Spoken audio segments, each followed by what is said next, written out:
I'll be back tomorrow, she said as she slipped on her heels, already halfway out the door. After I've had my fun. Don't worry, you can reclaim me then. That was the moment. That one sentence shattered everything I thought I knew about my marriage. Ashley, my wife of 7 years, said it like she was going grocery shopping, not walking into another man's bed. She didn't flinch. Didn't hesitate. She looked me in the eye, smirked, and walked out, leaving behind the scent of cheap perfume and a storm of silence. And I just stood there. Frozen. Not because I didn't understand what she said, but because I did. She wanted to be with someone else. And expected me to wait. Like a fool. Like a spare. That was the night I stopped being the quiet, forgiving husband.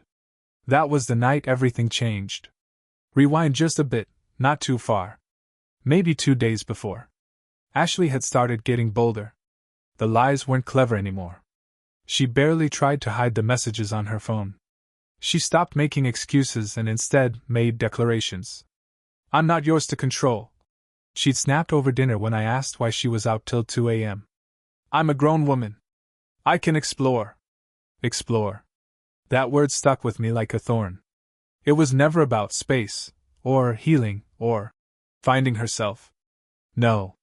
Ashley wanted to cheat and feel empowered doing it. She wanted to chase new pleasures and come back to me when she was done. And the worst part? She thought I'd be there. Waiting. Clueless. Weak. So when she said she was going out for the night, said she might not come back, I didn't beg. I didn't argue. I watched. I memorized every word, every twitch in her smug expression. Because I knew this was war. That night I didn't sleep. Instead, I tracked her. I knew her phone passcode. She changed it weekly, but she wasn't smart, she used her birthday. I opened her GPS history and boom, there it was. Sapphire Lounge. A club for elite connections. Everyone in town knew what that meant. It wasn't about drinks or dancing. It was where people went to feel dangerous and walk out with strangers. My chest tightened. Not because I didn't expect it, but because it was real now. My wife was there. In that place. With someone. Some guy touching her. Whispering garbage in her ear while she laughed and pretended I didn't exist. And yet she had the audacity to tell me I could reclaim her. Like she was a damn possession I should feel lucky to hold again after someone else used her. It was midnight when Nick, my coworker and friend, messaged me. Bro saw Ashley at Sapphire. Not even hiding it. Dude had his hands all over her. I didn't respond. I stared at the screen. My pulse was a war drum. I thought about driving there. Storming in? Dragging her out by the lie she called a marriage. But no. That would have made me the villain in her twisted story. Instead, I opened my laptop. Collected every piece of proof I could find. Screenshots. GPS logs. Messages. Her voice memos to whoever, Jake, was, yeah, she left one open on her iPad like I'd never look. Every lie was there. Out in the open. Every moan, every giggle, every I need you tonight, baby. And I made a plan. Tomorrow, when she came home expecting me to be waiting, shattered, silent, spineless, she'd walk into something else entirely. A storm. My storm. The next morning, I didn't wait by the door like some abandoned puppy. I was already dressed, calm, and sitting at the kitchen table with 2 coffees. One for me. One for her. I wanted her to think, even for a second, that I was still that same man who'd beg, cry, and forgive. At exactly 8:14 a.m., I heard the front door click open. She strolled in wearing the same tight dress from the night before, makeup smudged, hair a mess, heels in her hand. No shame. No guilt. Just Ashley, strutting back into her castle like the queen of filth she was. She didn't say, "Good morning." Didn't say anything. Just threw her shoes on the floor and walked straight past me. I sipped my coffee and let the silence cook her alive. Rough night? I finally asked, not even looking at her. She scoffed. I had fun. Not that it's any of your business anymore. She headed for the bathroom. Don't act like a victim, Tom. I told you up front. I was honest. Honest. That word made me laugh out loud. She spun around, scowling. What's funny? You, I said. Calling what you did honesty is like robbing a bank and saying you borrowed the money. Ashley rolled her eyes. Oh my God, you're being dramatic. No apology. No explanation. Just that smug look she always wore when she thought she'd won. Like she could lie, cheat, humiliate me, and I'd just absorb it. But not today. I stood up, walked past her, and went to the hallway drawer. Pulled out a folder and tossed it on the table. Here's what's dramatic, I said. She frowned, flipping it open. What's this? Screenshots. Recordings. GPS logs. Your voice notes to Jake, you know, your new taste and flavor? Her face changed instantly. Gone was the cocky smirk. Gone was the fake, empowered woman act. This was the real Ashley now, exposed, panicked, caught. You went through my stuff? She snapped. No, I said calmly. I secured the truth. There's a difference. She slammed the folder shut. You're insane. That's invasion of privacy. I stepped closer, looked her dead in the eyes. You gave up your privacy when you gave your body to another man and then walked back in here expecting me to play house. She didn't respond. Didn't move. For once, she was speechless. Here's what's going to happen, I said, still calm, still in control. You're going to pack your things. You're going to leave. Today. And you're going to sign those divorce papers that are already waiting in my office. Ashley's jaw dropped. You're divorcing me? I laughed.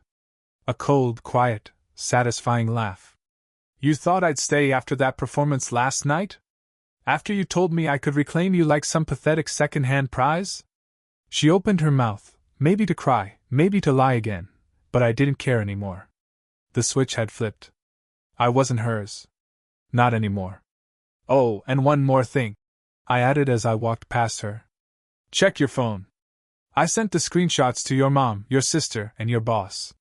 Thought they deserved to know what kind of empowered woman they're dealing with. Ashley's face drained of color. You didn't. I did. She stood frozen, trembling, not from guilt, but from the terror of consequences. Something she clearly never thought she'd have to face. That was the moment she realized, I wasn't going to break. She was. Ashley didn't scream. Didn't throw a tantrum. Didn't beg. She just stood there, like a statue made of panic, fear, and disbelief. I watched her eyes dart back and forth, probably calculating how many bridges had just burned in under 60 seconds. Good. She needed to feel that burn. Every ounce of it. I went back to my coffee like nothing happened. I wasn't going to let her chaos ruin my peace anymore. The kitchen was quiet, the morning sun was spilling in through the blinds, and for the first time in what felt like years. I wasn't pretending. Her phone buzzed violently. Over and over. Notifications were pouring in. She grabbed it with shaking hands. I knew who was calling. Her sister, Brianna, her mom, Janet, maybe even her boss at the design firm she always bragged about. I didn't even have to guess what they were saying. The screenshots I sent weren't just messages. They were confessions. Audio notes of her telling Jake how boring I was, how she deserved real excitement, how she couldn't wait to see him again because Tom would never find out. Oh, I found out. And I made sure everyone else did too. Tom, this is low, Ashley finally hissed, barely able to lift her head. You destroyed my reputation. No, I said, not even looking at her. You did that the moment you thought betrayal was an act of empowerment. She sat down on the couch, holding her face in her hands, breathing hard like the walls were closing in. You blindsided me. You were supposed to just talk. Work it out. Fight for us. You gave up us when you unzipped your dress for another man and told me you'd be back tomorrow like nothing happened. My voice was steady. I wasn't yelling. No drama. I just wanted her to feel the weight of her choices. What am I supposed to do now? She asked quietly. Pack, I replied. I have nowhere to go. Then I suggest you call one of your explorations for a favor. That one hit hard. She went silent. I stood, walked toward my office, and paused. You've got 2 hours. After that, I'm changing the locks. As I shut the door behind me, I heard her sob, the kind of desperate cry that comes not from heartbreak, but from the realization that you miscalculated everything. I sat down, opened my laptop, and started drafting an email to my lawyer. I wasn't just kicking her out. I was going nuclear. Every asset, every shared account, every piece of evidence. I wanted this divorce to leave no room for misinterpretation. I wasn't the emotional wreck anymore. I was done. About 30 minutes in, my phone buzzed. It was Nick. Nick. Dude. Saw your post. You really sent the proof to her family? Savage. You good? Me. Better than ever. Just getting started. I leaned back in my chair. The weight on my chest was lifting. For once, I wasn't swallowing the betrayal. I was making her choke on it. By the time I came out of the office, Ashley was standing by the front door with a small suitcase. She didn't look glamorous anymore. No makeup. No heels. No attitude. Just a scared, bitter woman who finally understood that actions have consequences. She looked at me one last time. I didn't think you had it in you. I smiled. That's what made it so easy. She opened the door. I held it for her. And just like that, she was gone. The house felt quieter. Colder. But not lonely. It felt like mine again. No more lies. No more games. Just the calm before the next move, because this war wasn't over yet. 2 days passed. Ashley hadn't called, hadn't texted, hadn't come crawling back, and I knew that wasn't because she'd suddenly grown a conscience. It was because she was regrouping. That's what people like her do. When the mask cracks, they scramble to put on another one. So I stayed ahead. I moved fast. Froze the joint bank account. Transferred the savings to a private one. Switched passwords on everything. Even called the gym to cancel the couple's membership she barely used, probably because she was getting her cardio elsewhere. The house was quieter now. Still. But it wasn't empty. It was peaceful. Then came Thursday. I was on my way back from the office, stopping to grab some groceries, when my phone buzzed. Unknown number. I ignored it. They called again. Then a message popped up. Tom, it's Jake. I think we need to talk. My grip tightened on the steering wheel. Jake. The same man who'd been sleeping with my wife. The same man who thought I was blind, stupid, or both. I parked the car. Another text came through. Ashley told me you're threatening her. Said you're blackmailing her with fake stuff. That true? I took a deep breath and laughed, loud, bitter. That was her move. Play the victim when the lies backfire. Rewrite the script when the truth gets uncomfortable. I texted back. Meet me. 6 p.m. Hillcrest Diner. You want answers?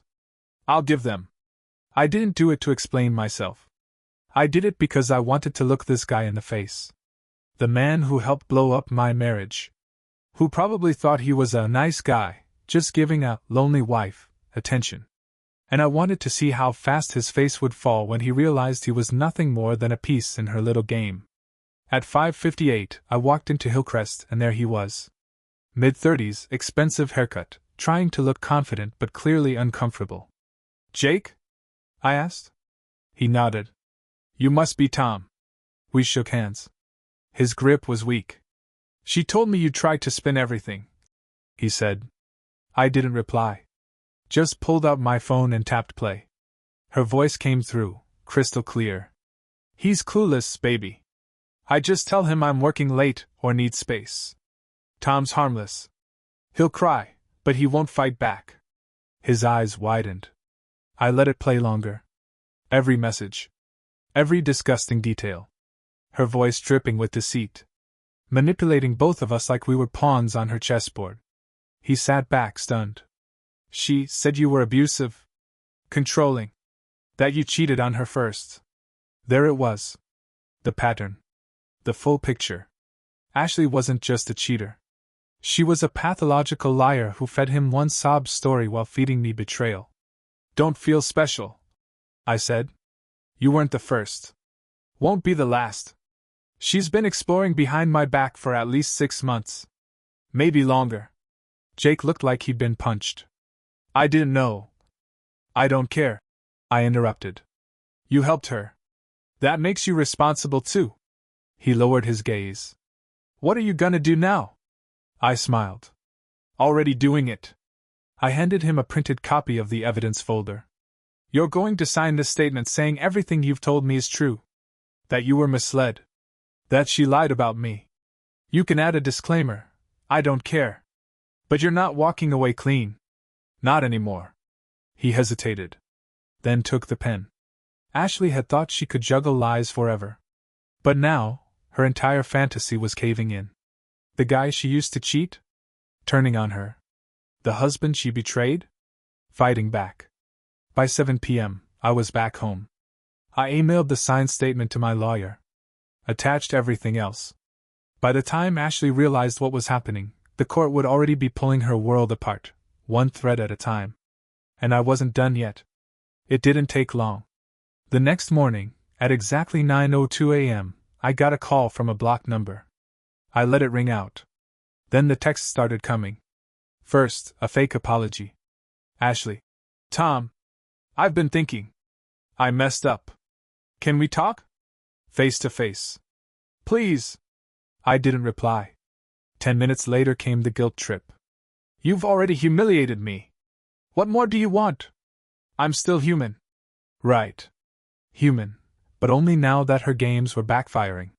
Only now that Jake was out of the picture, her friends were distancing themselves, and her family had seen her mask fall clean off. Then came the third message. The real one. If you don't stop this, I'll go public. I'll tell everyone you were abusive. I've got messages I can twist. Don't think I won't. There she was. The real Ashley. No fake tears. No. Maybe we can fix this. Just venom and threats. She wasn't scared because she lost me. She was scared because she lost control. I screenshotted everything. Sent it straight to my lawyer. Then I blocked her. That afternoon, I met with my attorney, Vanessa, a no-nonsense divorce specialist with the temperament of a lion and the precision of a sniper. I laid everything out.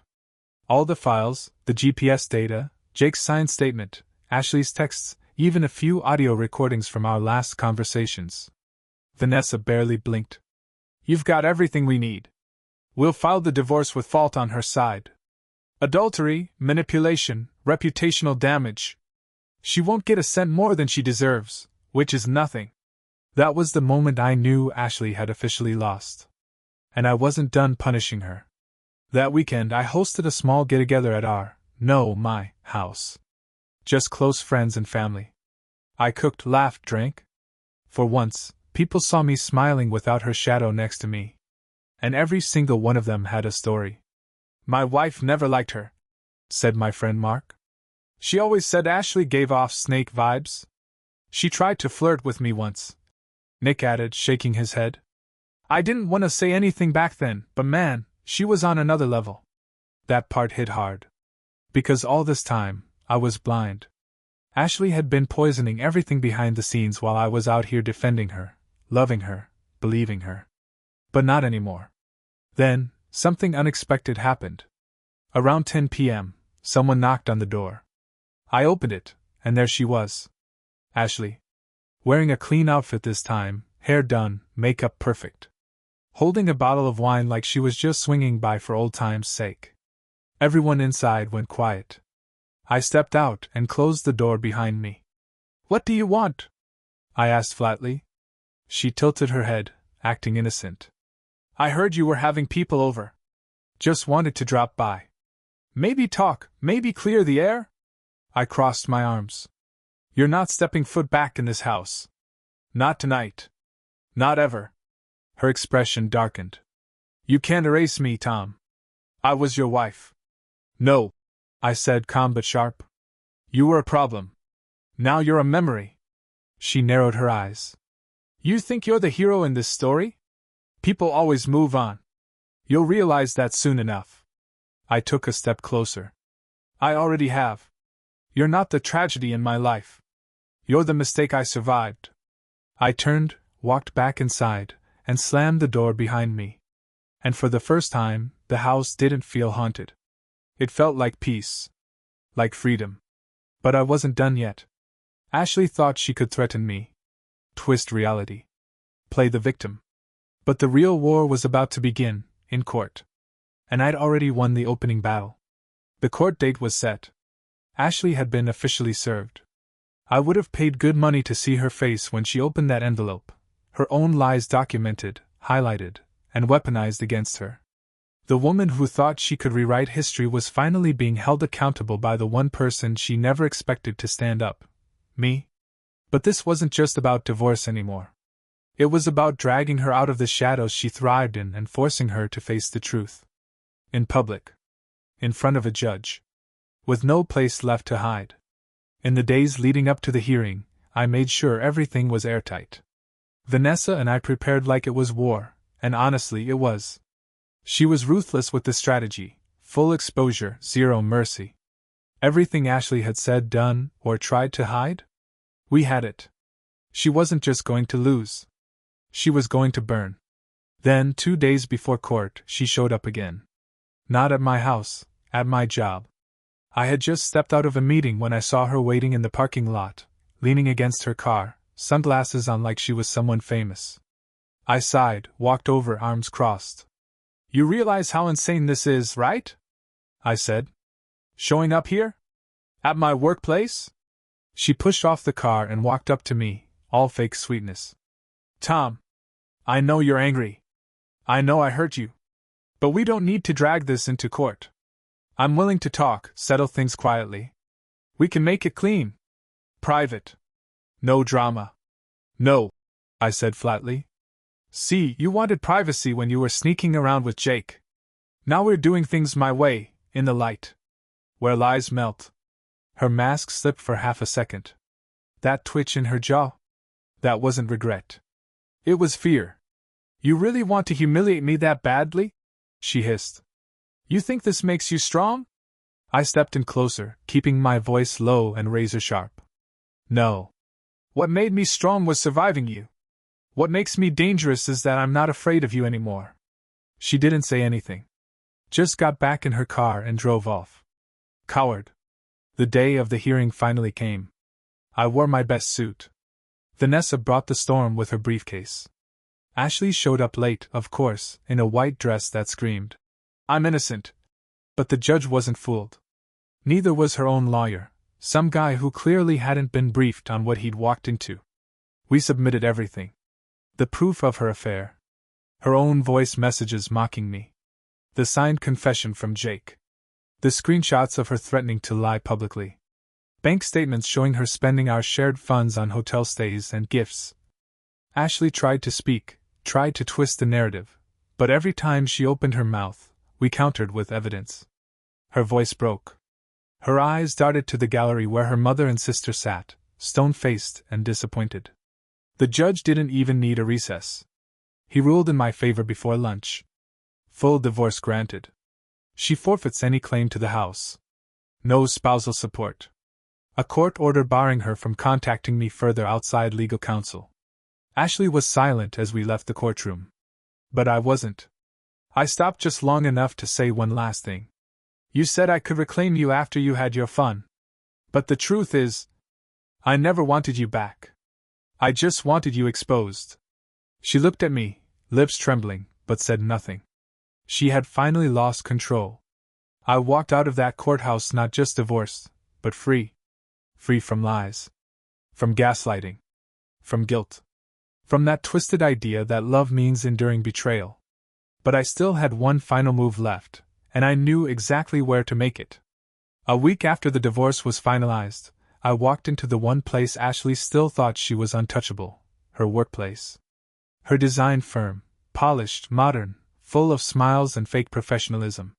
The receptionist greeted me warmly until I said, I'm here to drop something off for Ashley Carter. The name alone turned her smile into a stiff, awkward line. She knew. Ashley hadn't been fired. Yet. But she was hanging by a thread. She didn't know I had the final piece of leverage, the one thing that would make sure she never got to rewrite the story. I handed over a sealed envelope. Inside? A copy of the evidence packet. Everything. The messages she sent on company time, the hotel receipts paid with her work credit card, the voice note where she bragged to Jake about how she used her boss's sympathy to get days off for mental health, while she was out sneaking around. It wasn't about revenge anymore. It was about truth. People like Ashley climb by manipulating perception. They wear masks and collect allies. But the moment you strip them of the illusion, the entire tower comes crashing down.